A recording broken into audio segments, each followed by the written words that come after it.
सूरजपुर नगरीय निकाय चुनाव के आरक्षण के बाद कई दिग्गजों की वार्डों में बदलाव देखे गए हैं और सूरजपुर नगर पालिका की बात करें तो यहां के अध्यक्ष सहित कई पार्षदों की वार्ड की परिसीमन के बाद कहीं पिछड़ा तो कहीं महिला सीट हो गई है।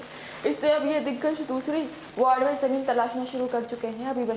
अभी कुछ अध्यक्ष के परिसीमन का इंतजार कर रहे हैं, इसके बाद अपने पत्ते खोलेंगे। वहीं सूरजपुर के नगर पालिका के अध्यक्ष के कहना है कि अध्यक्ष का परिसीमन बाकी है और इस बार डायरेक्टर चुनाव होना है। जिस तरह से आरक्षण हुआ, कई दिग्गजों की जो सीटें बदली है, क्या मानते हैं इसे, कहाँ दिग्गज तक जमीन तलाशेंगे और क्या विकल्प देखते हैं?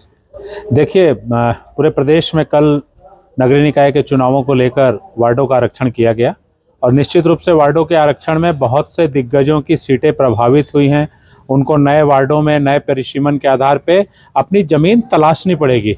बहुत से लोगों के चेहरे खिले हुए थे तो कईयों के चेहरे पे मायूसी छाई हुई थी। बहुत से ऐसे भी दावेदार थे जो अपने आप को नगर पालिका का संभावित अध्यक्ष का या उपाध्यक्ष का दावेदार मान के चल रहे थे। अब चूंकि विधानसभा में नगर पालिका का विधेयक भी पारित हो गया है, चुनाव प्रत्यक्ष प्रणाली से सीधे होंगे। इससे शहर सरकार का जो मुकाबला है, जो महासंग्राम होने जा रहा है, वो काफ़ी दिलचस्प और रोचक हो जाएगा।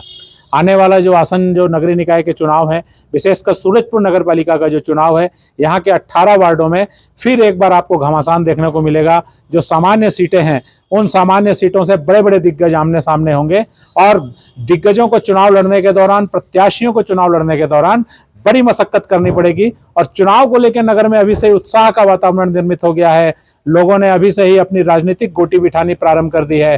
कौन किस वार्ड का संभावित प्रत्याशी होगा, ये चौक चौराहों पर और सार्वजनिक स्थानों पर अभी 2 दिन से चर्चा का विषय हो गया है। जी, आपकी जो सीट थी वो सीट का परिसीमन के बाद, आरक्षण के बाद वो सीट बदला गया है। आगे की क्या कुछ रणनीति रहेगी और कहाँ से दावेदारी पेश करने की बात है?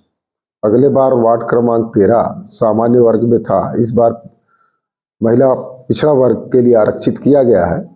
हमारे कांग्रेस पार्टी के कार्यकर्ता में महिला प्रत्याशी बहुत से हैं। मेरे स्थान पर वो लोग चुनाव लड़ेंगे। अध्यक्ष का प्रत्यक्ष जनता के द्वारा वोट होना है और अध्यक्ष का आरक्षण अभी बाकी है। अध्यक्ष के आरक्षण के बाद स्थिति स्पष्ट हो।